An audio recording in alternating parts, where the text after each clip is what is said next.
this day thou shalt meditate upon the torments of hell, that duly pondering them, thou mayest have more awe of Almighty God and a greater hatred of sin.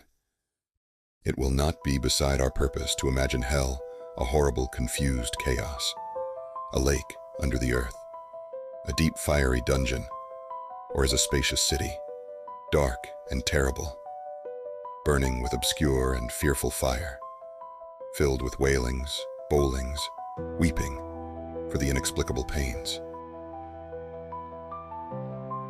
In this miserable and unhappy place are two kinds of torments, the punishment of sense and the punishment of loss of Almighty God.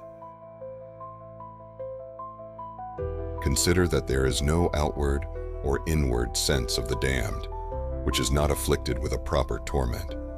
For as the damned, in all their members and senses, have offended God, so the divine justice hath ordained that every sense should be tormented with a proper punishment. The wanton and lascivious eyes shall be tortured with the hideous aspect of devils. The ears which were open to lies, detractions, and other impurities shall ring with unwanted clamors, outcries, and blasphemies. The noses which were delighted with sweet odors shall be poisoned with an intolerable stink. The taste which was glutted with dainty fare shall be tormented with intolerable hunger and thirst. The tongue which uttered detractions and murmurings shall drink the gall of dragons.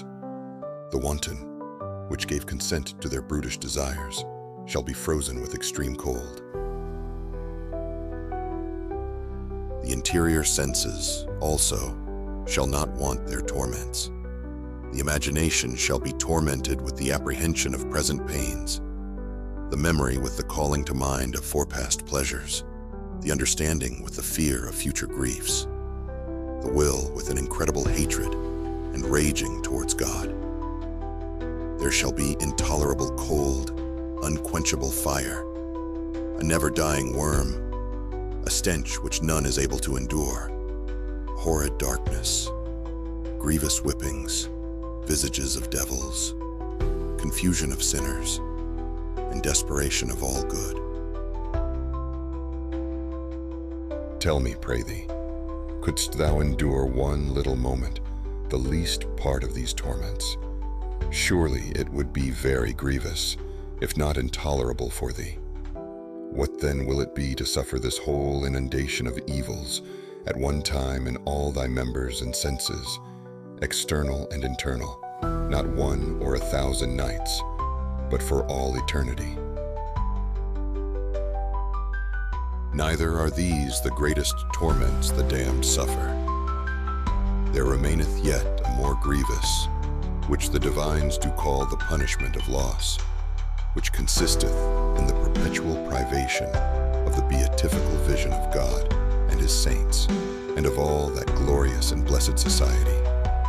For that is the greatest torment that depriveth man of the most excellent good. Seeing, therefore, that God is that effectual and chief good of all goods, to be deprived of him must needs be the greatest of all evils. These are the general torments of the damned. Besides these, there are other particular torments, wherewith every one according to their sins are afflicted. The proud, the envious, the covetous, the luxurious, and other vicious have their peculiar torments. The measure of pain there shall be proportional to their glory and pleasure here.